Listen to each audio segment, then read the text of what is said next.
अस्सलाम वालेकुम। Welcome back student. आज स्टार्ट करेंगे हम अपनी एक्सरसाइज 3.3 एंड 3.3 के स्टार्टिंग में जो चीज़ हमारे पास आ रही है वो है बाइनरी रिलेशंस। बहुत इजी है बाइनरी रिलेशन को अंडरस्टैंड करना। मैंने उसकी डेफिनेशन आपके लिए यहाँ अटैच कर दी है। अगर हम डेफिनेशन को देखें तो यहाँ पे हमारे पास रिलेशन को बताया गया है कि relation always be between two person, जिसमें हमारे पास हो सकता है टीचर एंड स्टूडेंट का रिलेशन, मदर एंड सन का रिलेशन, जिसमें हमारे पास टू क्वांटिटीज़ आ रही हैं। अब इन क्वांटिटीज़ को यहाँ पे जो हमारे पास नाम दिया गया है उसको नाम दिया गया है यहाँ पे कार्टीजियन सेट्स, जिसको हम कार्टीजियन वैल्यू भी कह सकते हैं। एंड अब ये कार्टीजियन डेफिनेटली जुड़ा हुआ है हमारा कार्टीजियन प्लेन के साथ। कार्टीजियन प्लेन कहते हैं हम अपने इस ग्राफ को जिसके अंदर हमारे पास टू क्वांटिटीज़ होती हैं, टू वेरिएबल्स होते हैं, जिसमें एक होता है हमारे पास x और सेकंड होता है हमारे पास y। यही x और y का हमने रिलेशन क्रिएट करना है। अगर हम डेफिनेशन में देखें यहाँ पे हमारे पास हस्बैंड एंड वाइफ का रिलेशन है, ब्रदर एंड सिस्टर का रिलेशन है, तो डेफिनेटली इसमें जो एक हमारे पास वेरिएबल होगा वो x होगा और जो सेकंड होगा वेरिएबल वो हमारे पास y होगा। हमें इन्हीं के रिलेशन को फाइंड आउट करना है। साथ ही साथ हमारे पास यहाँ एग्जाम्पल दी गई है। अब रिलेशन की कुछ एग्जाम्पल दी गई हैं जिसको अंडरस्टैंड करना ज़रूरी है। अब ये देखें कि हमारे पास स्क्वेयर दिया गया है। लेट्स से हमारे पास नंबर है 25, तो उसी का रिलेशन यहाँ पे अवेलेबल होगा। जो सेकंड क्वांटिटी है y, वही वैल्यू होगी। अगर आप 25 का स्क्वायर रूट फाइंड करेंगे तो आंसर उसका क्या होगा 5। यहाँ पे ये नहीं हो सकता कि यहाँ पे वैल्यू हमारे पास आ जाए 10, जिसका रिलेशन बन ही नहीं सकता। इसी तरह स्क्वायर रूट के अगर अंदर देखें हम, तो जब हम 4 का स्क्वायर रूट लेंगे तो उसका आंसर 2 ही आएगा। ऐसा नहीं है कि उसका आंसर 5 आ जाए। एक और एग्जांपल दी गई है जिसमें हमारे पास इक्वल फंक्शन की एग्जांपल है कि हमारी वैल्यू जो होगी, जो हमारा पैरा वेरिएबल है, लेट्स से 2 इंटू 2, तो इंटू 2 का आंसर हमेशा 4 ही होगा। ये नहीं है कि इसका आंसर 6 आ जाए या 8 आ जाए, तो वो रिलेशन हमारा स्टैंड आउट नहीं कर सकता। तो जो चीज़ हमने सीखी है रिलेशन के अंदर, इसमें हमारे पास टू कार्टेशियन वैल्यू होंगी, एक जिसमें से x होगा और दूसरा हमारे पास y होगा। इसी का कुछ रूल लिखा हुआ है जिसके क्वेश्चन हमने करने हैं सबसेट बना के, जिसमें से हमें डोमेन एंड रेंजेस को फाइंड आउट करना होगा। पहली चीज हमारे पास लिखी हुई है, the set of first element of order pair of a relation is called domain. Let's say हमने एक सेट बनाया जिसकी वैल्यू थी हमारे पास 1 2 3 4 5 6। एक सेट है जिसका हमारे पास ये आंसर आ गया। अब ये सबसेट के अंदर से हमने क्या निकालना है, डोमेन एंड रेंजेस निकालनी है। डोमेन जो चीज़ यहाँ पे वो बता रही है हमें, डोमेन वो चीज़ होगी that they are the set of first element of order pair. अब ऑर्डर पेयर यानी रिलेशन तो हमने बना लिया इसका। ऑर्डर पेयर में हमारे पास टू क्वांटिटीज ही होंगी, टू वेरिएबल्स ही होंगे। तो इसमें से हमारे पास जो फर्स्ट एक्स की वैल्यूज हैं, जिस तरह यहाँ पे 1 3 और 5 गिवन है, तो हमारे पास जो उसकी डोमेन होगी, उसकी डोमेन की वैल्यूज में आएंगे फर्स्ट क्वांटिटी एज 1 3 एंड 5। ये हमारी उसकी डोमेन होगी। एंड सेकंड यहाँ पे उसने एक प्रॉपर्टी दी है रेंजेस की, जिसमें कहा गया है the set of second element of order pair forming a relation is called range. जो सेकंड वैल्यूज हैं, जिस तरह यहाँ पे गिवन है 2 4 एंड 6, तो हमारे पास इसकी जो रेंज होगी वो सेकंड वैल्यूज होंगी एज 2 4 6। ये थी हमारे पास कुछ प्रॉपर्टीज जिसको हमारे लिए ज़रूरी था करना, समझना ज़रूरी था, ताकि हम अपने क्वेश्चन को स्टैंड आउट कर सकें, स्टार्ट कर सकें। स्टार्ट करते हैं अपने क्वेश्चन नंबर 1 से, जिसमें हमारे पास एक सेट है ए एंड हमें कहा जा रहा है इसी का रिलेशन फाइंड आउट करें। रिलेशन का मतलब है ऑर्डर पेयर जिसको हमें मल्टीप्लाई करना होगा उसी के साथ। तो हम करेंगे क्या, यहाँ पे सबसे पहले तो रिलेशन निकालेंगे ऑर्डर पेयर के लिए ए का इंटू ए के साथ ही। देन हमें उसकी डोमेन एंड रेंज भी चाहिए अकॉर्डिंग टू सिचुएशन जो हमें यहाँ क्वेश्चन में प्रोवाइड की गई है। फर्स्ट ऑफ ऑल हम यहाँ पे इसका ऑर्डर पेयर निकालते हैं ए का, जिसमें हम ए को मल्टीप्लाई करेंगे ए के साथ, और ए की वैल्यू है हमारे पास 1 2 3 4। इसी को मल्टीप्लाई करना है हमें ए के साथ विच इज़ 1 2 3 एंड 4। अब जब हम इनको मल्टीप्लाई करेंगे तो होगा क्या, हमारे पास जो यहाँ पे सेट दिया गया है इसकी ईच वैल्यू हर एक के साथ मल्टीप्लाई होगी। फर्स्ट ऑफ ऑल ए को मल्टीप्लाई करेंगे, यहाँ पे नंबर मल्टीप्लाई नहीं होंगे। यहाँ पे याद रखना है आपने, कार्टेशियन सेट में हमें चाहिए जिसमें हमारे पास एक्स एंड वाई आने चाहिए। तो पहली वैल्यू क्या होगी हमारे पास 1 इंटू 1 फिर आएगी हमारे पास 1 इंटू 2, देन आएगी हमारे पास 1 इंटू 3 एंड लास्ट में हमारे पास आएगा 1 इंटू 4। सेम ऐसे ही हमारे पास वैल्यू आएगी 2 की, which is 2 into 1, 2 into 2, 2 into 3 and 2 into 4। अब यहाँ पे हमने इसका ऑर्डर पेयर तो निकाल लिया, विच इज़ ए इंटू ए, हमारे पास इसका रिलेशन बन चुका है। अब अपने क्वेश्चन पे फोकस करते हैं, जिसमें उसने हमें कहा कि जो आप रिलेशन निकालेंगे उसमें y का आंसर इक्वल होना चाहिए x के साथ। तो हम यहाँ पे इसका फंक्शन फाइंड आउट करते हैं, जिसके अंदर हमारे पास y की वैल्यू इक्वल्स हो x के, तो वो वही स्टेट होगी जिसमें दोनों वैल्यूज इक्वल हो। और यहाँ पे हमारे पास वो है, यहाँ पे 1 into 1, 2 into 2, 3 into 3 and 4 into 4। इसी को हम अपने सेट में लिख लेंगे। अब हमें निकालनी है इसकी डोमेन, जिसके लिए हम क्या करेंगे, डोमेन हमें पता है कि डोमेन होती है हमारे पास फर्स्ट वैल्यूज। ऑर्डर पेयर में हमारे पास जो फर्स्ट वैल्यू है, जिसको हम x से भी डिनोट कर सकते हैं, वो सारी हमारे पास डोमेन होगी। तो हमारे पास यहाँ पे डोमेन में क्या वैल्यू आ रही है, अगर हम यहाँ से पॉइंट आउट करें तो वो होगी 1, 2, 3 एंड 4। ये इसकी डोमेन का आंसर होगा। सेम ऐसे ही हमें इसकी रेंजेस भी चाहिए, उसको भी हम रिप्रेजेंट कर सकते हैं r के साथ।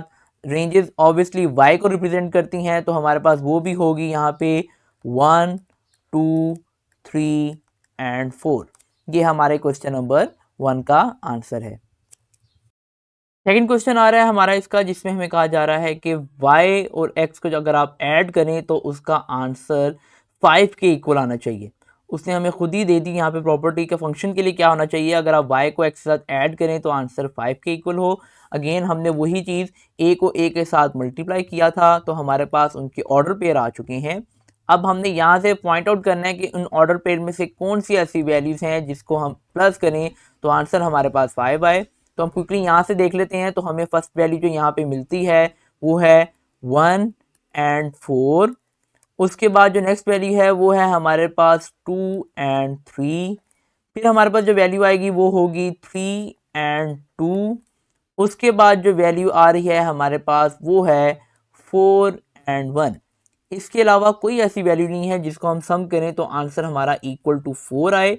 ये तो हमने यहाँ पे इसका फंक्शन निकाल लिया। अब इस फंक्शन में से हमें इसकी डोमेन भी निकालनी होगी और रेंज भी निकालनी होगी। डोमेन ऑब्वियसली एक्स वाली वैल्यूज होती हैं, जो सेट की स्टार्टिंग वाली फर्स्ट वैल्यू हो, तो उसका आंसर आएगा हमारे पास 1, 2, 3 एंड 4। ये आंसर आ जाएगा हमारे डोमेन का। सेम ऐसे ही हमें आंसर चाहिए होगा रेंज के लिए।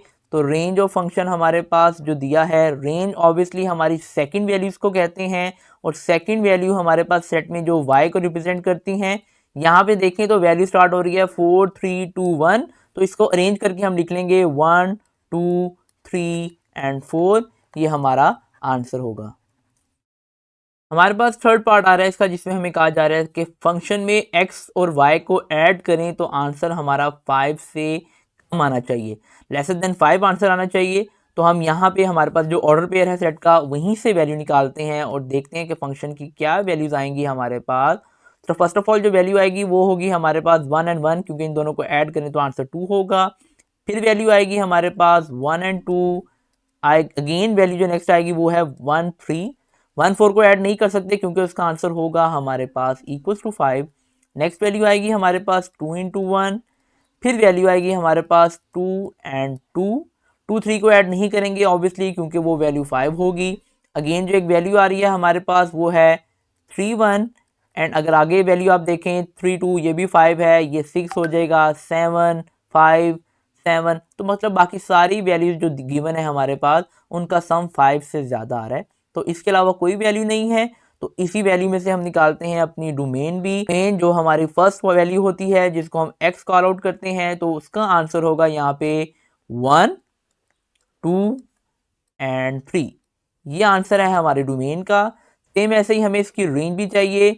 तो रेंज हमारे पास होती है सेकंड क्वांटिटी वेरिएबल में, जिसको हम y बोलते हैं। तो वो होगी हमारे पास 1, 2 एंड 3। ये था हमारा इसका आंसर।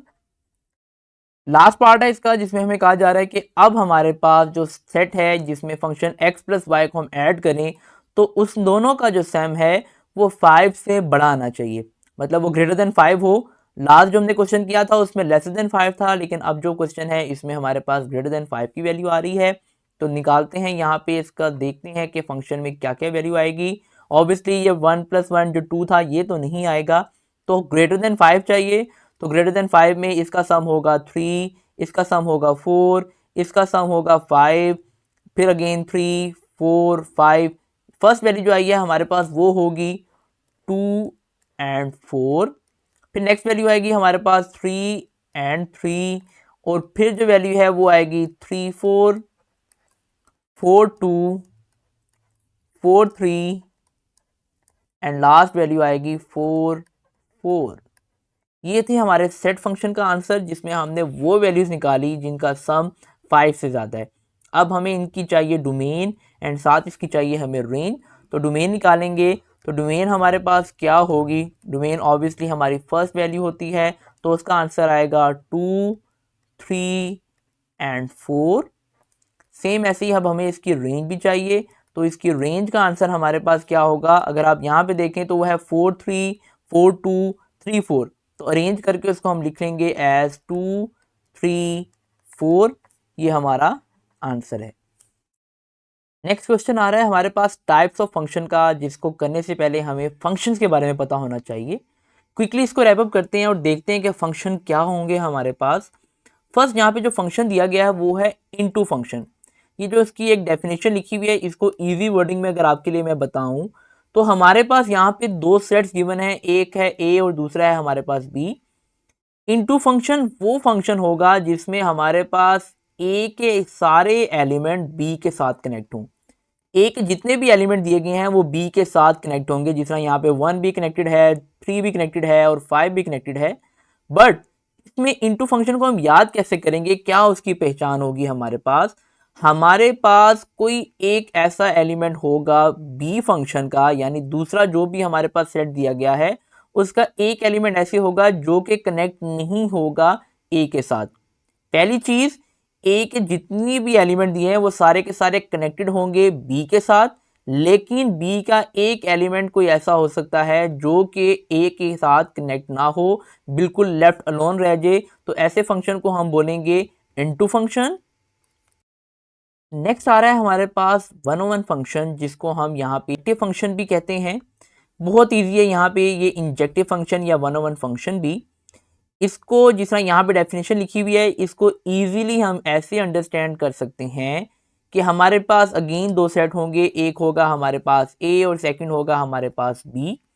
इंजेक्टिव फंक्शन या 101 फंक्शन में याद जो चीज़ आपने रखनी है वो ये चीज़ है कि ए के जो एलिमेंट दिए गए हैं वो एक एलिमेंट दूसरे एक ही एलिमेंट से कनेक्ट हो सकता है।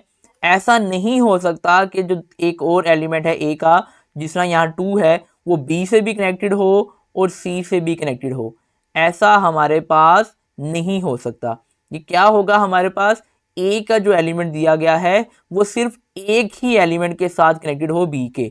जो एक एलिमेंट है वो जस्ट एक ही अदर एलिमेंट के साथ कनेक्टेड हो बी के, और वो किसी और एलिमेंट के साथ कनेक्टेड ना हो।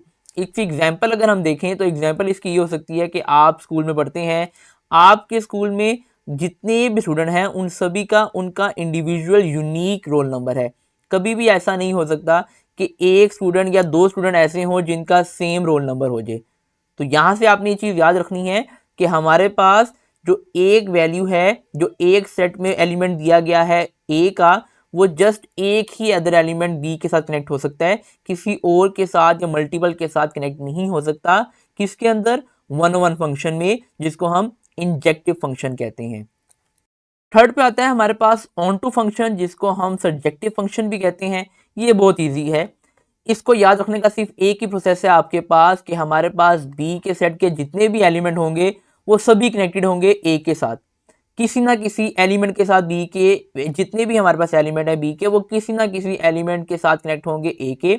अब जिस तरह यहाँ पे आप देख रहे हैं कि ए के एलिमेंट हमारे पास 3 गिवन है, जबकि बी के हमारे पास 2 गिवन है, लेकिन जो हमारे पास यहाँ पे फर्स्ट एलिमेंट गिवन है M1, वो कनेक्टेड है यहाँ पे C1 के साथ, 2 के साथ, विच मीन कि वो जिस तरह यहाँ पे हमने देखा कि वो नंबर इक्वल नहीं थे, यहाँ पे 3 थे और यहाँ पे 2 थे, लेकिन ऑन टू फंक्शन में क्या होगा कि बी के जितने भी एलिमेंट दिए गए हैं वो कहीं ना कहीं कनेक्टेड होंगे ए के साथ, और वो ट्वाइस भी हो सकते हैं, थ्राइस भी हो सकते हैं, लेकिन वो कनेक्टेड होंगे।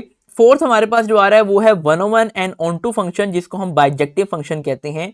इसमें हमारे पास दो फंक्शन का कॉम्बिनेशन आ रहा है, एक 101 का और एक हमारे पास बाइजेक्टिव फंक्शन का। में हमने ये चीज अंडरस्टैंड की थी कि हमारे पास ए के जितने भी एलिमेंट हैं वो जस्ट वन एलिमेंट के साथ, अदर एलिमेंट के साथ जो बी के होंगे उसके साथ कनेक्टेड होंगे, किसी और के साथ वो कनेक्ट नहीं हो सकते। एक एलिमेंट जस्ट एक ही के साथ कनेक्ट होगा, जबकि यहाँ पे हमने देखा कि हमारे पास जो बी के एलिमेंट हैं वो डबल रिलेशन बना सकते हैं किसी ए के एलिमेंट के साथ। ए के कोई एलिमेंट दिए गए हो तो उसका डबल रिलेशन बना सकते हैं। अब इन्हीं दोनों के कॉम्बिनेशन से हमने वैल्यू बनानी है, जिसको हम बोलते हैं 101 एंड ऑन टू फंक्शन का बाइजेक्टिव फंक्शन। अब बाइजेक्टिव फंक्शन में हो यह सकता है कि एक तो ए के जितने भी एलिमेंट हैं वो कनेक्टेड होंगे बी के सिर्फ एक वैल्यू के साथ, वन वैल्यू के साथ कनेक्ट होंगे, और जो सेकेंड चीज होगी वो ये हो सकती है कि बी के जो एलिमेंट दिए गए हैं वो रिलेशन बना सकते हैं ए के किसी टू एलिमेंट के साथ। बट ऐसा नहीं होगा। क्यों नहीं होगा? क्योंकि हमारे पास दोनों के एलिमेंट्स इक्वल हैं। तो ये चीज़ हमारे पास क्लियर होगी कि ए के जितने एलिमेंट हैं उनका सिंगल रिलेशन होगा और बी के जितने भी एलिमेंट दिए गए हैं वो सभी रिलेशनशिप में होंगे, वो सभी रिलेशन बना रहे होंगे, ऑर्डर पेयर में होंगे। कोई भी ऐसा नहीं होगा जिसको हमने लेफ्ट अलोन छोड़ दिया हो, जैसे हमने इनटू फंक्शन में छोड़ा था। ये थी हमारे पास 4 फंक्शन की टाइप्स। अब इन्हीं की बेसिस के ऊपर हमारे पास कुछ क्वेश्चन गिवन है, क्वेश्चन नंबर 2 में उनको सॉल्व करते हैं। क्वेश्चन नंबर 2 दिया गया है हमारे पास, जिसमें कुछ डायग्राम है और हमसे कहा जा रहा है कि इन फंक्शन की टाइप्स को बताएं, ये कौन से फंक्शन है। अगर हम फर्स्ट वाले को देखें जो हमारी फर्स्ट फिगर है, इसमें हमारे पास जो 1 है वो कनेक्टेड है ए के साथ और बी के साथ, एंड 2 कनेक्टेड है सी के साथ, 3 कनेक्टेड है डी के साथ। तो ऐसा तो कोई हमने फंक्शन पढ़ा नहीं था। अगर हम ऊपर देख लें जो हमने अभी डेफिनेशंस पढ़ी थी, जब हमारे पास डबल कनेक्शन बन रहा होगा वो जस्ट बनेगा बी के सेट के अंदर, बी के एलिमेंट्स के अंदर। यहाँ पे भी बी के एलिमेंट्स में फंक्शन में वैल्यू बन रही है। एक और चीज़ हमने जो पढ़ी थी वो ये चीज़ पढ़ी थी कि हमारे पास ए के एलिमेंट ज़्यादा हो सकते हैं और बी के एलिमेंट कम होंगे। तब ऐसी सिचुएशन के अंदर हम क्या करेंगे, ऐसा रिलेशन बनाएंगे जिसमें हमारे पास ए का एलिमेंट टू नंबर्स के साथ, टू एलिमेंट्स के साथ जो बी के हैं उनके साथ एक ऑर्डर पेयर बना रहा होगा, रिलेशन बना रहा होगा। बट यहाँ पे तो हमारे पास बी के जो एलिमेंट हैं वो 4 गिवन है एंड ए के जो एलिमेंट गिवन है वो 3 हैं, और ऐसा तो कोई फंक्शन हमारे पास सिचुएट नहीं हुआ था।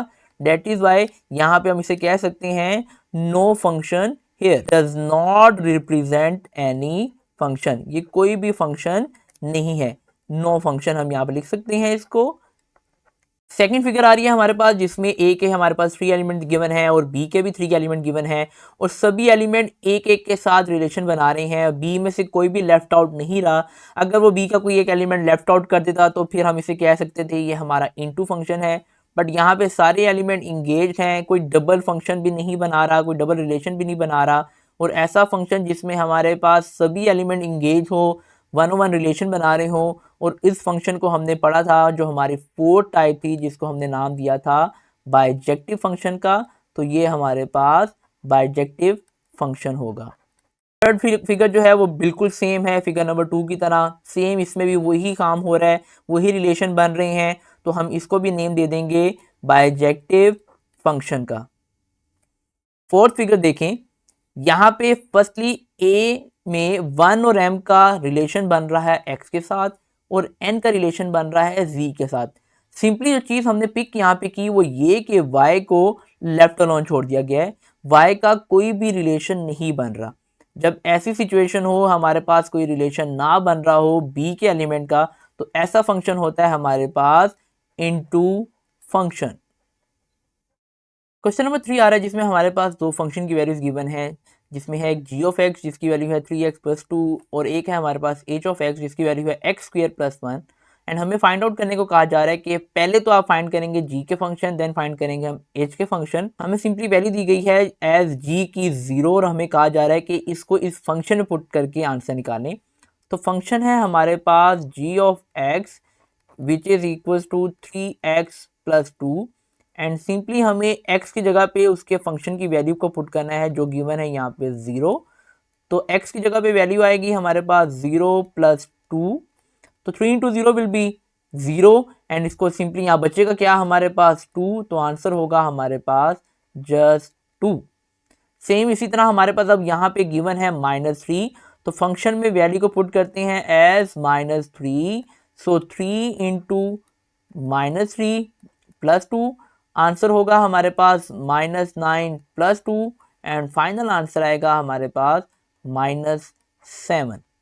थर्ड क्वेश्चन है हमारे पास जिसमें कहा जा रहा है कि हमारे पास अब जो वैल्यू है वो है 2/3, तो सिंपली वैल्यू को पुट करते हैं as 2 divided by 3 is equals to 3, 2 divided by 3 plus 2। अब ये 3 कैंसिल हो जाएगा इस 3 के साथ और जो रिमेनिंग वैल्यू रहेगी वो रहेगी 2 प्लस 2 एंड हमारा आंसर होगा 4।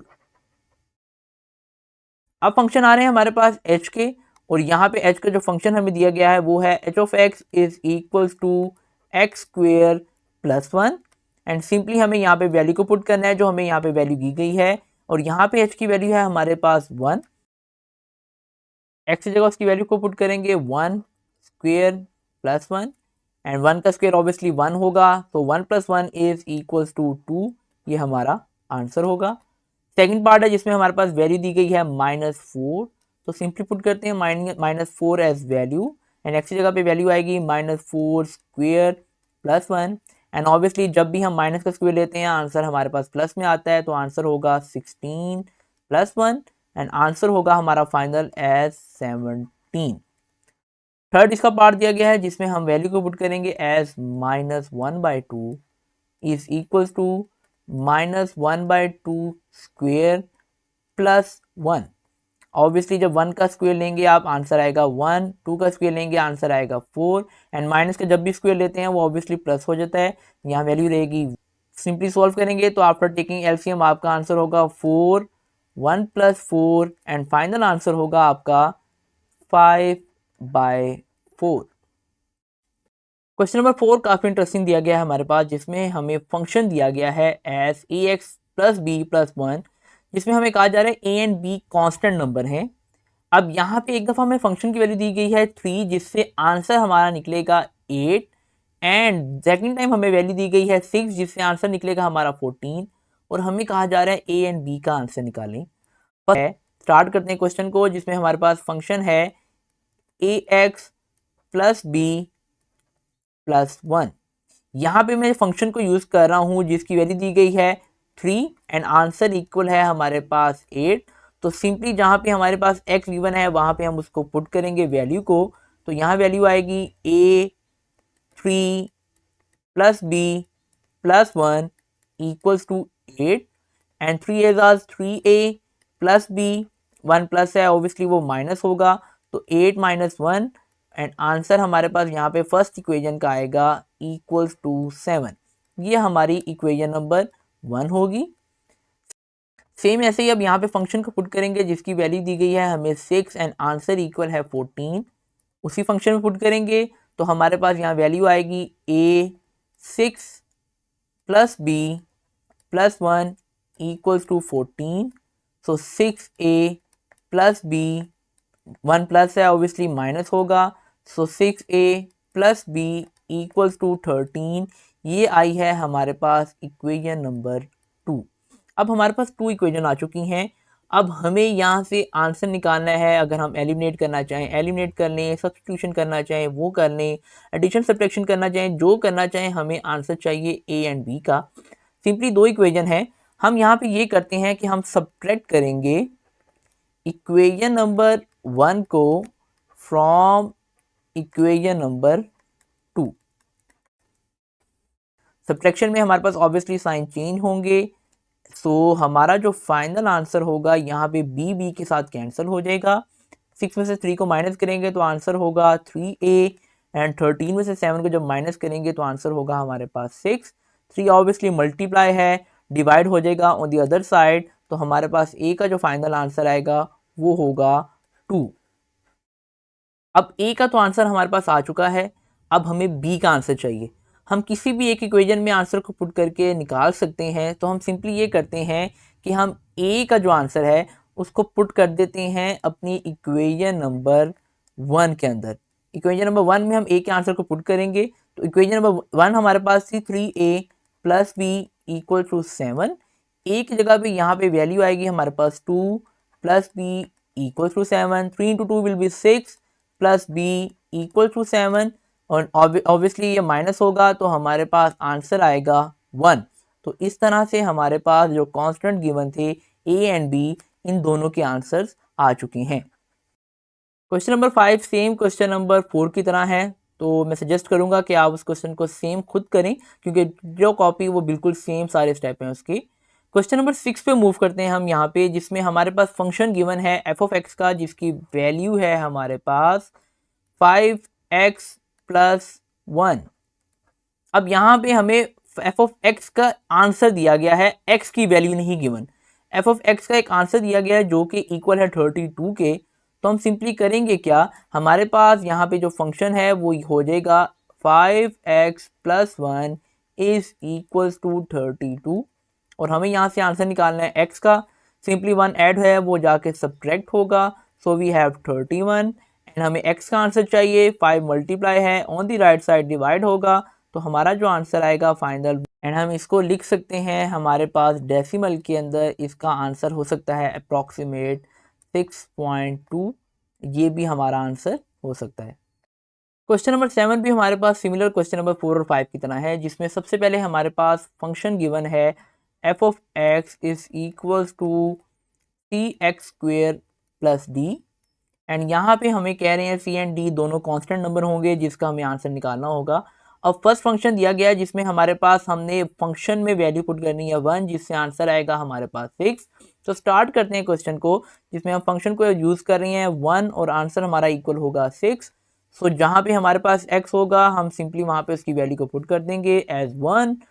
x की जगह पे इसकी वैल्यू आएगी 1 square plus d equal to 6 and ये हमारे पास इक्वल होगी value c plus d equal to 6, क्योंकि 1 का स्क्वायर हमारे पास जस्ट 1 होगा।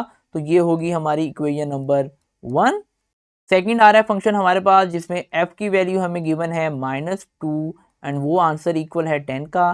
सिंपली हम इसको यूज़ करते हैं, so -2 square plus d equals to 10 and -2 का स्क्वायर होगा हमारे पास 4 एंड हमारे पास वैल्यू आएगी 4c plus d equals to 10 और ये होगी हमारे पास इक्वेशन नंबर 2। वही चीज़ वही पैटर्न यूज़ किया हमने इक्वेशन को देखा निकाला। अब हमारे पास इक्वेशन दोनों आ चुकी हैं। अब यहाँ पे हम सिंपली एलिमिनेट करेंगे, सब्ट्रैक्ट कर देंगे इक्वेशन नंबर 1 को इक्वेशन नंबर 2 से। सो वी हैव, जो साइन है इनके साइन चेंज हो जाएंगे तो हमारे पास फाइनल आंसर आएगा 4c minus c is 3c and d के साथ कैंसिल हो जाएगा। 10 माइनस 6 का आंसर होगा हमारे पास 4 एंड c का आंसर होगा हमारे पास 4/3। सिंपली यहाँ पे जो c का आंसर आया है उसको हम इक्वेशन नंबर 1 में पुट कर देंगे। तो c का आंसर है हमारे पास 4/3 plus d equal to 6। 4/3 plus है ऑब्वियसली वहाँ जाके सब्ट्रैक्ट होगा, सो वी हैव 6 माइनस 4/3। इसका सिंपली आप जब एलसीएम लेंगे तो आंसर आएगा आपका 18 डिवाइडेड बाय 3।